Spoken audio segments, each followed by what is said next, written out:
আসসালামু আলাইকুম এভরিওয়ান। চলে আসলাম আবারও নতুন একটি রেসিপি নিয়ে আপনাদের মাঝে। তো আজকে আমি এখানে করল্লা ঝোল করব।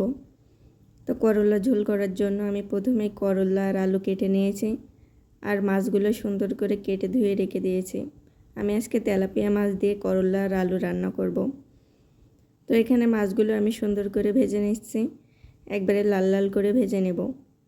তো কমেন্টে অনেক ভাইরা বা বোনেরা আমার কাছে জিজ্ঞেস করেছেন কিভাবে রান্না করলে করল্লা তিতা লাগবে না এভাবে ঝোল করলে।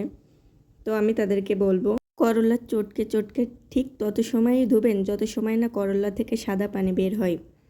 করল্লা যখন ধুবেন তখন খেয়াল করে দেখবেন তা থেকে সবুজ পানি বের হয়। আপনি যদি সাদা পানি বের না হওয়া পর্যন্ত করল্লা না ধোন, তাহলে আপনি করল্লা ভাজি করে রান্না করেন বা ঝোল করে রান্না করেন, যেভাবে রান্না করেন না কেন তিতা লাগবে। আর আমি কিন্তু আজকে যে করল্লাটা ঝোল করব, এর ভিতরে আমি কোনো কাঁচামরিচ বা শুকনো মরিচ কোনো মরিচে ব্যবহার করব না। আমি তিতাতে কোনো মরিচ ব্যবহার করি না। তো আমি এখানে তেলাপিয়া মাছটা দিয়ে এই করল্লাটা ঝোল করব। তো আমি সকল মশলা এখানে দিয়ে সুন্দরভাবে কষিয়ে নিয়েছি। তার ভিতরে আমি দিয়ে দিলাম করল্লা এবং কেটে রাখা আলুগুলো। আমি কিন্তু এখানে করল্লার থেকে আলু বেশি ব্যবহার করেছি। করল্লার থেকে আলু বেশি দিলে আবার তিতা লাগে না, এটাও তিতা না লাগার অন্য একটি কারণ। পর্যন্ত যতদিনই করল্লা রান্না করেছি আমার করল্লা রান্না কখনোই তিতা হয় না। তিতা লাগলে আমি আবার খেতে পারি না। তো আমি চেষ্টা করি সব সময় চটকে চটকে এভাবে ধুয়ে রান্না করার, আর একটু আলু বেশি দিয়ে রান্না করার।